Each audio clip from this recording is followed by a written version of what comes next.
What's up mga idol? Hinebra twice the beat na, may kalaban na sa playoffs. Pero bago mo sana ipagpatuloy ang panonood mo, ay huwag mong kalimutan na mag-subscribe bilang suporta sa aking YouTube channel. Maraming salamat idol. Isingit lang natin ang nakakabilib na ginawa ng Meralco Bolts na nasa ibang bansa ngayon. Tinalo lang naman nila ang bagong champion sa Japan B-League na Utsunomiya Brex sa Basketball Champions League Asia. Maraming nag-underestimate sa kanila matapos silang natambakan sa first game opener nila, pero biglang champion ng Japan pinatumba nila, kaya naman dahil sa pagkapanalong ito ay makakapasok na sila sa quarterfinals.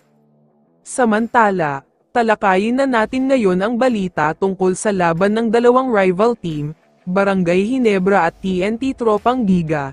Ito na siguro ang the best game ng Hinebra sa conference na ito dahil grabe sila from offense to defense. Tinambakan kasi nila ng husto ang TNT sa laban na ito, hindi lang sila basta swerte sa opensa dahil gumana din ang mahigpit at suffocating defense nila, dahil wala talagang may pasok na maayos na basket ang TNT dito.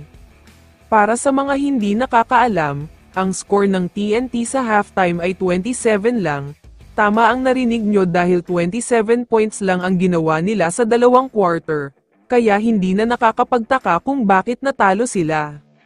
Natapos at nawasak na ang 6-game winning streak ng TNT Tropang 5G, at ang mas masaklap pa dito ay sobrang malabo na ang chance nila na makapag twice the beat, kaya malamang sa malamang ay twice the win disadvantage sila.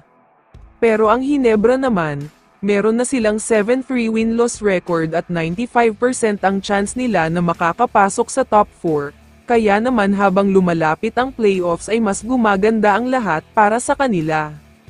Kaya naman after ng elimination round ay may dalawang posibleng makakalaban nila, una na nga dyan ay ang Converge Fiber Xers. Medyo madaling kalaban ito dahil nga nawala na sa kanila ang shooter nila na si Jordan Heading. Ang pangalawang team na posibleng makakaharap nila ay ang Rain or Shine Elasto Painters. Sila din ang maghaharap sa last game ng elimination round, kaya siguradong magiging magandang laban talaga ito. Pero sa tingin ko naman, kahit ano o sino pa ang makaharap ng Hinebra sa quarterfinals, siguradong kakayanin talaga nila ito. Ibang-iba kasi sila kapag all Filipino na. Malakas ang lineup at solid talaga kaya malaki ang chance mag-champion. Kaya naman kung ikaw ang tatanungin idol, ano ang masasabi mo sa balitang ito? I-comment mo naman ang opinion mo tungkol sa tanong na ito. Dito na muna nagtatapos ang video na ito. Maraming salamat sa panunood mga ka-Big Bites. God bless sa inyong lahat.